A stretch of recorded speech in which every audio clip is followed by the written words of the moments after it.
So today we're going to discuss a very wonderful topic you would love to hear, and that is sexual purity. Yes. Is it sounding strange? No. So this is a problem that we just need to deal with. Okay, someone came to my office the other day, a very young girl. She's barely 15, 16 years, and she was watching a movie. I told her to send some movies for me so that I'll watch when I get to the house. Yes, she did. She sent the movies for me. When I got to the house, you wouldn't believe what she was watching at that age. Now, I saw her watching 365. There's another movie, 50 Shades of something like that. And one other movies, they were like 4, and they were all steamy movies. My concern is, how will a young girl of that age be comfortable watching that movie? So I have somebody here. She's a colleague in the office, and she's one person I so much respect. Her name is Princess. We're going to do justice on this. And so, Madam Princess, I so have me here. Sincerely, It's a privilege. Thank you, Miss Love. Thank you.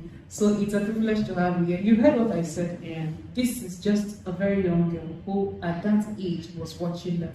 What do you say about it?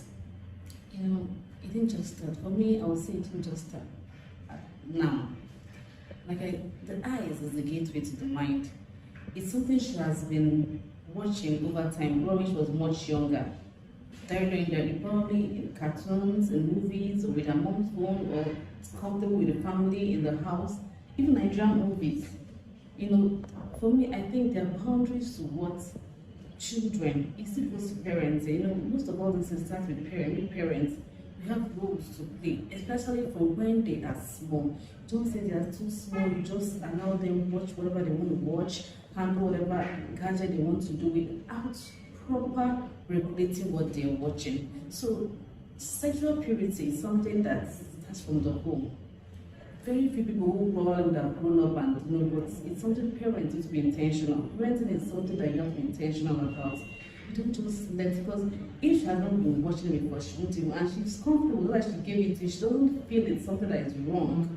Yes. That's the thing. It's one thing for you to know that this thing is wrong, and it's one thing to be comfortable with what is wrong and think it's a normal. So many things that are wrong are becoming normal in the society today. She feels the normal, that's why she was comfortable to watch it in public, comfortable to share it with you. But if she feels it was something that was wrong, she probably would watch it alone in the house. So it's becoming a normal thing for young teenagers these days to watch it. If you have phone numbers of teenagers who have phones and you view their status, you want to block them. If I have all that blocked, because I keep imagining, I keep wondering, do they have their parent contact is on their phone and they are doing the same thing? I feel so ashamed, because so when I say, I wish so many of them would probably block their parents, or their parent will feel, oh, my child knows what's up, and that's exposure to some brain that children dress anyhow, watch anything, oh, my child knows about this thing, and they feel it's exposure. So it goes down to parenting.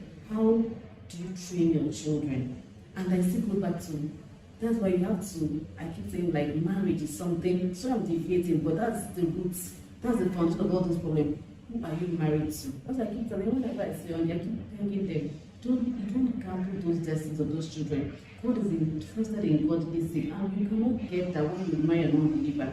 So, and you cannot do, because sometimes when the both parties have different views, I probably might think it's wrong for my child to watch this. My husband will feel it's comfortable, it's exposure, or the other way around. But if you have the same principle, the same view, the same idea about some certain things in life, it will help us in raising our children. Thank you. Thank you. I sincerely appreciate this. I do. My concern is this girl now, she's now in school. So obviously the parents are not with her. How can we assist such person? And how can such a girl stop this? Because it's becoming normal. No, my concern is that you see so many people now comfortable. Okay, I read a book. They said 1,005 persons watch pornography every week. These are church workers. And so this is what we see consciously. People now doing like a normal thing. What do you think is the way forward? Because this is something we should just do. I think the way forward is one, talking about it's a very rare thing, what you're discussing now, it's a very rare thing that I really seen people discuss about in their shows. Usually, because the way forward is we have to make them understand, because I told you, Some of them are comfortable, they feel it's a normal thing.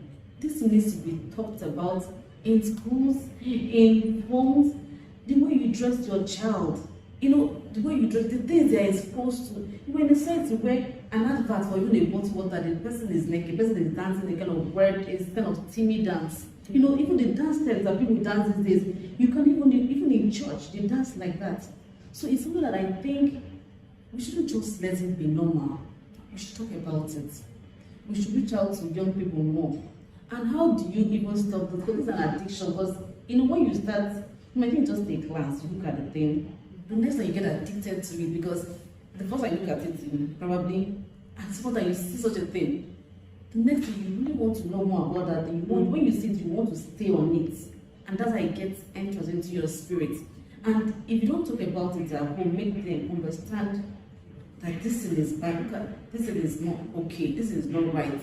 This should, it should disgust you. If you know that it's not right, it should actually, it's something that is disgusting.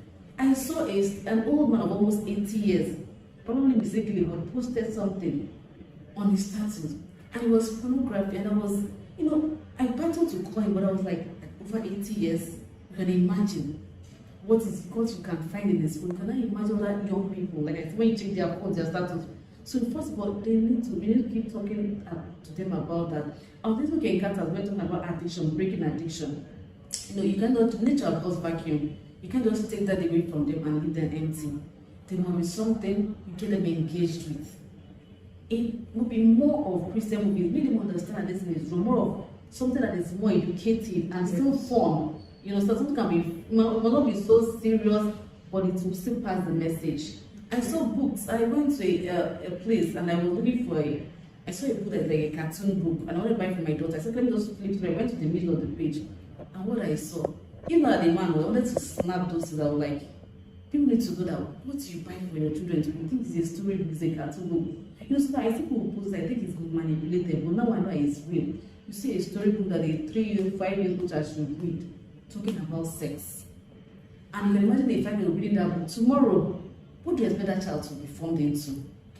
So we need to talk about it more often. We need to make people understand the dangers of such addiction. These are people that when they grow up, it's very hard for them to be in a healthy relationship. Yeah. Because their minds are really polluted. They try to, what they've seen, they want to experiment. And when they're not getting it, even down to marriage, it causes a lot of problems. So you need to talk about it.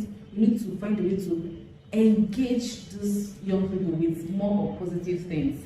Okay, that's Mrs. Priestley. I so much appreciate what you said. Now let me say this: sex is beautiful, sex is good, but when it's done outside marriage, it becomes an issue. You know, when I read the scripture, I think it was Genesis, when God finished His creation process, He said everything created was excellent. Sex was also included, but the challenge is when you practice it outside marriage, it becomes an issue. Yes. So your emotion is subjective. So I love this point. My gifts should not be the sex, because there is more thing you can give to other person, not even the sex part.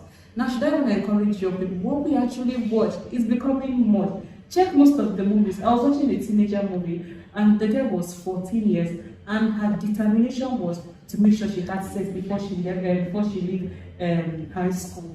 Because she was feeling bad that at her age she was still a virgin. That how will a girl of her age be a virgin? So she needs to just do something and be like other girls. And our young people watch it and feel that is what life is. I think parents should look at what our children watch. Even the stories, even the school we put our children is so important. A girl was told that in her school, before you leave the school, before you leave the high school, you must be introduced into a relationship. Like I don't know how to, she explained it to me, like the parting gift is a boyfriend or a girlfriend. So I was like, really? She said, oh yes, that you don't understand. My sister have a boyfriend, I'm going to have mine. So it's the school. We should the school we put our children. You know, all these things start with parenting. It starts with even with marriage as an institution. Who are you married to? Who do you want to spend the rest of your life with? What kind of children do you want to raise? You can't just stay and say you want to raise good children when you have not played the part. So I keep telling you, never make the mistake of getting involved along the way, because that's where it starts. That's where those set principles start to build up in your children. The school, the choices they make, starting from the school, because you can raise your child and you push that child into a school where everywhere is polluted. It takes the grace of God to make that child different.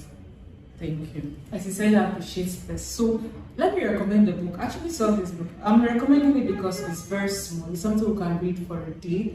And the book is The Purity Principle by Randy Alcorn. I think I read this when I was in year 2 and it really helped me. So should I talk to you? Sexual purity is possible if you make a decision that you're going to be pure, not because of the marriage, but because this body is already the temple of God and belongs to someone else. You can make that decision and it is possible. Join me next time. We're going to continue this topic. I'm sure we're going to invite her next time to conclude this because you'll say something about marriage. I'm not here to discuss marriage. When next time he's going to say something about it. But sincerely, I appreciate you for this. So God bless you. Thank you. So join us next time. God bless you. Bye. Thank you. Bye.